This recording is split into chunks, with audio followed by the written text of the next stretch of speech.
ہمارے خداوند یسوع کی انجیل مقدس لوکا کے مطابق اس کا 13واں باب پہلی 9 آیات۔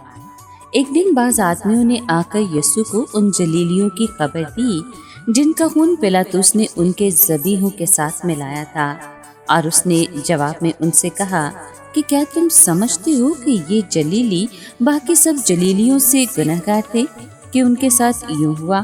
میں تم سے کہتا ہوں کہ نہیں، لیکن اگر تم توبہ نہ کرو تو سب اسی طرح ہلاک ہوگے۔ یا وہ 18 جن پر سلوام کا برج گرا اور دب مرے، کیا تم سمجھتے ہو کہ وہ یروشلم کے باقی سب رہنے والوں سے زیادہ قصوروار تھے؟ میں تم سے کہتا ہوں کہ نہیں، لیکن اگر تم توبہ نہ کرو تو سب اسی طرح ہلاک ہوگے۔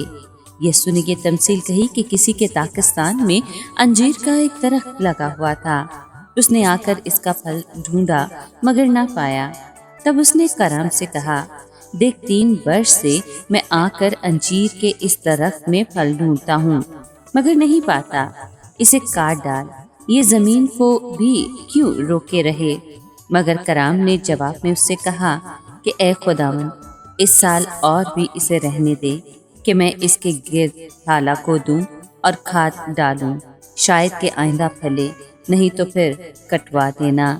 پاک کلام کے پڑھے اور سنے جانے پر خداوند کی برکت ہو، خدا کا شکر ہو۔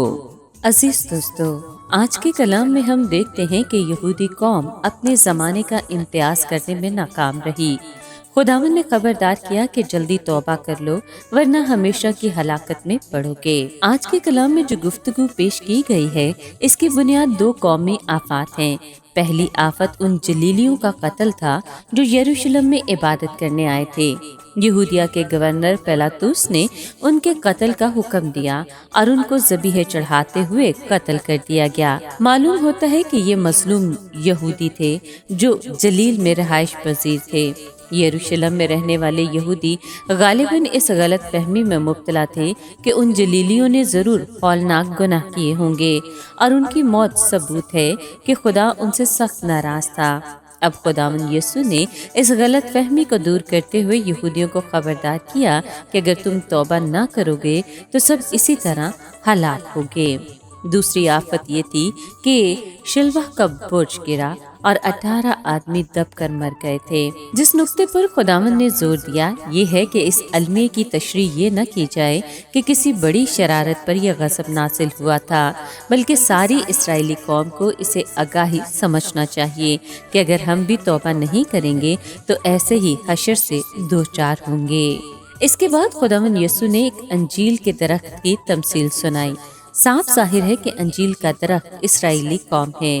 یہ درخت خدا کے پاکستان میں لگا ہوا تھا۔ پاکستان سے مراد یہ دنیا ہے۔ خدا نے اس درخت میں پھل ڈھونڈا مگر نہ پایا، چنانچہ اس نے باغبان یعنی خداوند یسوع سے کہا کہ 3 برس سے میں اس انجیر کے درخت میں پھل ڈھونڈنے آتا ہوں۔ اس کی سادہ ترین تشریح یہ ہے کہ یہ 3 برس ہمارے خداوند کی زمینی خدمت کے پہلے 3 برس ہیں۔ یہاں خیال یہ ہے کہ انجیر کے درخت کو کافی وقت دیا گیا کہ پھل لائے۔ اگر اتنے عرصے میں پھل نہیں لایا تو یہ نتیجہ اخذ کرنا نہایت معقول معلوم ہوتا ہے کہ اب اس پر کبھی پھل نہیں لگے گا۔ خدا نے حکم دیا کہ اسے کاٹ ڈال تاکہ جس زمین کو یہ روکے ہوئے ہے وہ زیادہ مفید اور پھلاور کام میں لائی جا سکے۔ باغبان نے درخت کی شفاعت کی کہ اسے 1 برس اور دیا جائے۔ اگر اس مدت کے بعد بھی یہ بے پھل رہتا ہے تو اسے کاٹ ڈالنا، اور یہی ہوا۔ مسیح خداوند کی خدمت کا 4تھا سال شروع ہو چکا تھا جب اسرائیلی قوم نے اسے رد کر کے صلیب پر چڑھا دیا۔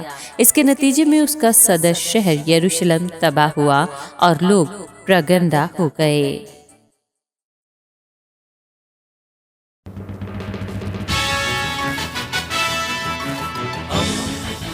دوستی کا پیمبر، ریڈیو ویریتاس ایشیا۔